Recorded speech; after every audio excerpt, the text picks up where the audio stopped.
কাকে জিজ্ঞেস করে গলদা চিংড়িটা তুমি রিন্টুর পাতে দিলে বৌমা?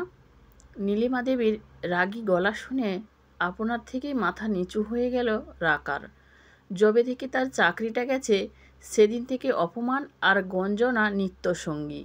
বিদেশে বসবাসকারী অনিমেষের দাদা বৌদির আগমনে বাড়িতে এই কদিন একটু ভালো খাওয়া দাওয়ার আয়োজন করা হয়েছে।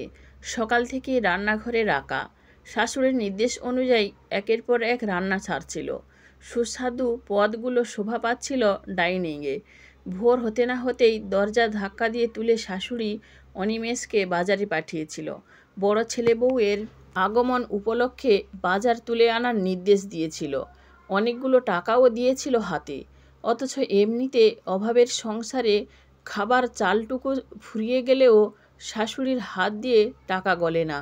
যে করেই হোক অনিমেষকে সবটা ম্যানেজ করতে হয়। মাস 6 আগেও পরিস্থিতি এমনটা ছিল না। অনিমেষ রাকা দুজনের আয়ে সচ্ছলভাবে চলে যেত সংসার। কিন্তু পিঙ্কির মা হঠাৎ গ্রামে বাড়ি করে কাজ ছেড়ে চলে যাওয়ার পরেই ঘটল বিপদ। ছোট্ট রিন্টুর দেখভালের লোক খুঁজতে খুঁজতে গলদঘর্ম হয়ে যাচ্ছিল দুজনে। শাশুড়িমা বাড়িতে বসে থাকলেও ছেলে সামলাবেন না কিছুতেই। তার নিজের কাজ আছে, পাড়া বেড়ানো আছে, সিরিয়াল দেখা আছে। এত কাজ সেরে বাচ্চা ছেলে দেখা সম্ভব? অফিসে যেতে দেরি, রাকার কাজে কর্মেও ভুল হতে লাগলো। ফলাফল কয়েক মাসের মধ্যে কোম্পানি পিঙ্ক স্লিপ ধরিয়ে দিল। অনেক চেষ্টা করেও চাকরি বাঁচাতে পারল না রাকা। সেই থেকে অভাব নিত্যসঙ্গী। একার আয়ে অনিমেষ সব কিছু টেনে উঠতে পারে না। রাকার চাকরি যাওয়ার পর থেকেই নীলিমা দেবীর মুখ গোমরা। রিন্টুকে একদম দেখতে পারেন না। কথায় কথায় মুখ ঝামটা, খাওয়া দাওয়া নিয়ে খোঁটা। বাচ্চা ছেলে এত কি বোঝে? বরাবর সচ্ছলতায় মানুষ, অভাব কি বুঝতে পারে না। যখন তখন এটা ওটা খাওয়ার জন্য বায়না করে। নিজের পেনশনের টাকায় নীলিমা দেবী ঘরে বাদাম চিট, চকোলেট, চানাচুর এনে রাখেন। ছোট্ট রিন্টু একদিন একটা বাদাম চাট বের করে খেয়ে নিয়েছিল। শাশুড়ি চোখে পড়ে যাওয়ায় সে কি অশান্তি। এখন থেকেই চোর তৈরি হচ্ছে, সামলে রেখো বৌমা, নইলে দেখবে বড় হয়ে কোনো দিন চুরির দায়ে জেলে যাবে। সেদিন ছেলের ছোট্ট নরম পিঠে দুমদাম কয়েক ঘা দিয়ে দিয়েছিল। পরে ছেলেকে করে নিয়ে নিজের অপরাগতার কথা ভেবে কেঁদেই যাচ্ছিল। তখন ছোট্ট রিন্টু 2 হাতে চোখ মুছিয়ে দিয়ে বলেছিল, আমার লাগেনি মা, আর কোনো দিন ঠাম্মার ঘরে যাব না। চিংড়িটা তুলে নাও এক্ষুনি। এই গলদা চিংড়িগুলো আশু দাদা ভাই আর পরি দিদি ভাইয়ের জন্য আনা হয়েছে। জানোই তো ওরা অন্য মাছ খায় না, কেবল চিংড়িটুকুই তো খায়। তাতেও এই ছেলের নজর। তোমারও বা কি আক্কেল বৌমা? ওদের সঙ্গে রিন্টুটাকে খেতে দিয়েছ? ও কি ওদের সঙ্গে বসার যোগ্য? কেউ কিছু খেলেই নজর। তোমরা খাও দাদা ভাই। সস্নেহে আশুর মাথায় হাত রাখেন নীলিমা। না না, ও চিংড়ি আর তুলতে হবে না। ওটা ওই রিন্টুটাই খাক বরং। না দিলে আবার আমার ছেলে মেয়েদের খাওয়ার দিকে নজর দেবে। দুদিনের জন্য দাদুর বাড়ি বেড়াতে এসে বেচারারা পেট খারাপে ভুগবে। ও চিংড়ি রিন্টুই খাক। আপনি তো আগেই ওদের সঙ্গে রিন্টুকে খেতে বসতে মানা করতে পারতেন, বিরক্ত মুখে বলে ওঠে অদিতি, রাকার ভাসুর বউ। কোনো রকমে দাঁতে দাঁত চেপে চোখের জল আটকে রাকা দেখল দরজায় অনিমেষ দাঁড়িয়ে, তার চোখ ভর্তি জল। আজ মা এভাবে ছেলেটাকে বলল। রিন্টুটা যে বড্ড চিংড়ি ভালোবাসে। কারোর ঠাকুমা যে নাতিকে এভাবে বলতে পারে রাকার তা জানা ছিল না। মনে মনে ভাবছিল, কি অসহায় মা সে। ছেলেকে এক টুকরো চিংড়ি খাওয়ানোরও সাধ্য নেই তার। এক সময় এই ভাসুর এলে অনিমেষ 2 হাতে বাজার করেছে। জমানো টাকা বের করে দিয়েছে রাকা। অদিতি দিদি ভাইয়ের জন্য অফিস শেষে মার্কেট ঘুরে পছন্দসই ব্যাঙ্গালোর সিল্ক কিনে এনেছে মুক্তোর সেট।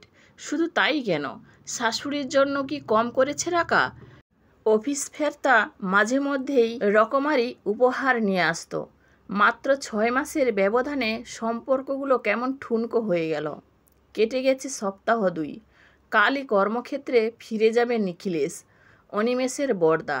স্পেশাল বাজার করার নির্দেশ দিতে এসে নীলিমা দেখলেন ছোট ছেলের ঘরে গোছগাছ চলছে। এ কি, তোরা আবার সাত সকালে কোথায় চললি?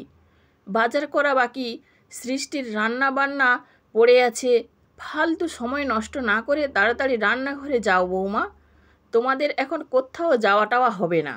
যেতে তো আমাদের হবেই মা, বড় রাস্তায় গাড়ি দাঁড়িয়েছে যে, বেশিক্ষণ অপেক্ষা করা সম্ভব নয়। রাকা পুনরায় গোছগাছ করতে শুরু করে। মানে কোথায় যাচ্ছ তোমরা? বিরক্তিতে ভুরু কুচকান নীলিমা। জানো না কাল বড় খোকা বিদেশ চলে যাচ্ছে? রান্না বান্নাগুলো করবে কে? সে আপনি যা ভালো বুঝবেন করে নেবেন। চাইলে বর্দি ভাইও আপনাকে সাহায্য করতে পারে। তুমি থাকতে অদিতি আমায় সাহায্য করবে? আমি রান্না করব? তোমার মাথা ঠিক আছে তো বৌমা? একদম মা। আর তো আমরা থাকছি না, তাই আমার উপর নির্ভরশীলতা কাটানোই ভালো হবে আপনার পক্ষে। চলে যাচ্ছি বাড়ি ছেড়ে চিরদিনের মতো। ভালো থাকবেন মা। ব্যঙ্গের হাসি ফুটে উঠে নীলিমা দেবীর ঠোঁটে। অনিমেষের মাইনেতে তো জলটুকু গরম হয় না। ওইটুকু ছেলে নিয়ে থাকবে কোথায়? বস্তিতে? আমি একটা চাকরি পেয়েছি মা, আগেরটা থেকে অনেক ভালো। 3 গুণ মাইনে, সঙ্গে ফুল ফার্নিশড ফ্ল্যাট। আপনার নাতি ঠিকঠাকই মানুষ হবে। ওই বিচ্ছু ছেলেকে সামলে চাকরি? দেখলাম তো একবার, অফিস থেকে তাড়িয়ে দিলে তো। ফ্ল্যাট ছেড়ে সবাই মিলে রাস্তায় নামতে হবে। হবে না মা, নতুন অফিসে ক্রেশের ব্যবস্থা রয়েছে, সেখানেই বাকি বাচ্চাদের সঙ্গে রিন্টু থাকবে। ওয়ার্কিং মমদের সুবিধার কথা কোম্পানি না ভাবলে এমপ্লয়িরা কোম্পানির লাভের অঙ্ককে সর্বাধিক উচ্চতায় পৌঁছে দেবে কিভাবে? কোনো কিছুতেই কাজ হচ্ছে না দেখে নীলিমা দেবী তার মোক্ষম অস্ত্র ছাড়েন। বউয়ের ফ্ল্যাটে থাকবি তুই? লজ্জা করবে না? রাকা আমায় ভালোবাসে মা, দুজনে মিলে আমরা ঠিক সংসার গড়ে নেব। অন্তত আয়ের বিচারে সেখানে ভালোবাসা বদলে যাবে না। রাকা বেশি রোজগার করলে আমার কোনো সমস্যা নেই। স্বাচ্ছন্দ্য থাকবে কি না জানি না, কিন্তু এটা জানি সেখানে কেউ অন্তত আমার ছেলের মুখের গ্রাস কেড়ে নেওয়ার সাহস দেখাবে না। ভালো থেকো মা, আসি আমরা। রিন্টুকে কোলে নিয়ে ট্রলি হাতে দরজার দিকে এগিয়ে যায় অনিমেষ। কেঁদে ফেলেন নীলিমা দেবী। একা একা এত বড় বাড়িতে কিভাবে বাঁচবো আমি?